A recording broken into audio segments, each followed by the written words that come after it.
Hello, I'm Yvonne Fuchs of Quilting Jet Girl, and I'm here today to talk to you about how I took my time to meticulously keep all of the fabrics that are seen in the quilt behind me right side up. In particular, the way that the stitch and flip triangles work. So I'm going to give a quick demo for that today.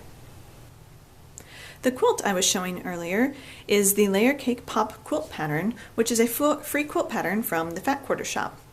This is the first page of instructions, and I've gone ahead and made the center of the block using a very directional print, this love text print. The next step in the instructions calls to make the corners or sides of the block with 2.5-inch squares using a stitch and flip sewing technique. However, I want to make sure that when this block is all done, that the corners are all showing love the right side up. So if I sew my line incorrectly for the bottom of this block and then press my seam open the way I had just laid down this block, the love would be upside down for what I wanted. So I spent some time when I was making the example quilt that I showed at the beginning of the video figuring out a quick way that I could flip my squares over and get them facing the direction that I wanted.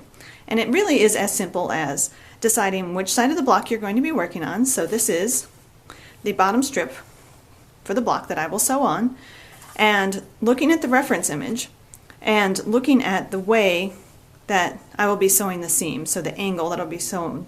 I put my block right side up where I want it to be.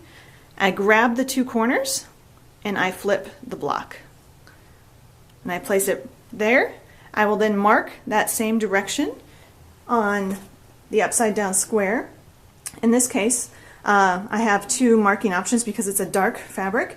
I have a charcoal white pen or pencil, and I also have this Clover fine white marking pen. I'm going to use the Clover pen. The interesting thing with the Clover pen is that it is liquid and it doesn't show up instantly, so you draw with it and give it a moment, and then the white line will appear on the fabric. I will then sew directly on that white line at my sewing machine and cut 1/4 inch away, and when I press my seam open, the love will be pointing in the correct direction. So I will just be able to repeat that all the way around my block. I will place my 2.5-inch square where I want it. I will note in the graphic directions the angle that I want to sew, grab the two opposite corners, and just flip it over.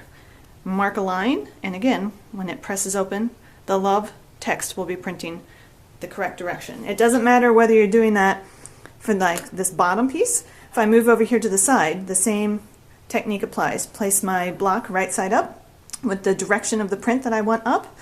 I note that I will be sewing the angle. I grab the two opposite corners, flip, sew, and when it presses open, you will get the text in the direction that you want. When I say grab the two opposite corners and flip, the trick with this technique is identifying the line on which you are going to sew with the fabric right side up, pointing the direction that you want. And then when you grab those two corners from which you're going to sew from and to, when you flip the square over, keeping those corners in that same orientation.